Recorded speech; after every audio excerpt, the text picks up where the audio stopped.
In today's video, I'm going to teach you how to use Azure Resource Graph Explorer to retrieve information for all VMs in your Azure subscription. Let's start by opening the Azure Resource Graph Explorer, which is an essential tool for efficiently managing and querying resources in your cloud environment.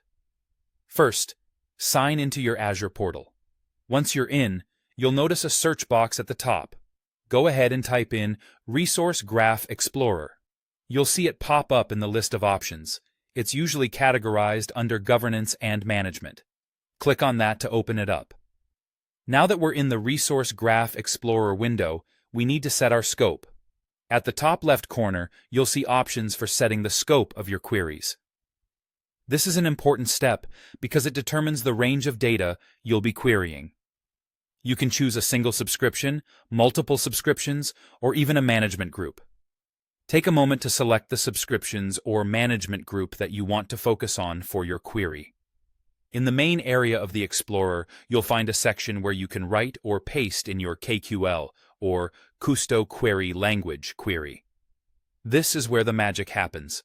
After crafting your query, hit the Run button, and you'll see the results displayed in a table format.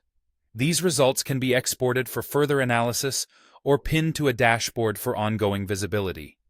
Let's dive into writing a basic KQL query to list all virtual machines in your selected scope. Here's a straightforward query to get you started.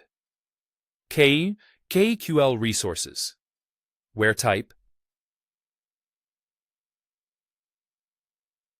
Microsoft.compute. Virtual machines. Project subscription. ID. Resource group. Name. Location, properties, storage profile. OS disk. OS type. Order by subscription, ID ASC, name ASCL. In this example, we start by querying the Resources table, which houses all Azure resources. We filter for virtual machines by setting the type to Microsoft.compute virtual machines. The project function is then employed to select important fields such as the subscription ID, resource group, VM name, region, and OS type. Finally, the order by function is used to sort our results, helping you quickly navigate the data. This basic query is very much in line with examples you'd find in Microsoft's documentation. For those of you needing more detailed information, here's an extended query that provides additional insights such as VM size, tags, power state, and OS version. KQL resources. Where type? It's Microsoft.compute/virtual machines. Extend OS type equal toString properties. Storage profile .os disk. S type. VM size equal toString properties. Hardware profile .vm size. VM ID toString properties.vmid. Project subscription ID, subscription name equal to toString subscription display name. Resource, group name, location, OS type, VM size, tags, VMID. Order by subscription name, ASC name, ASCII.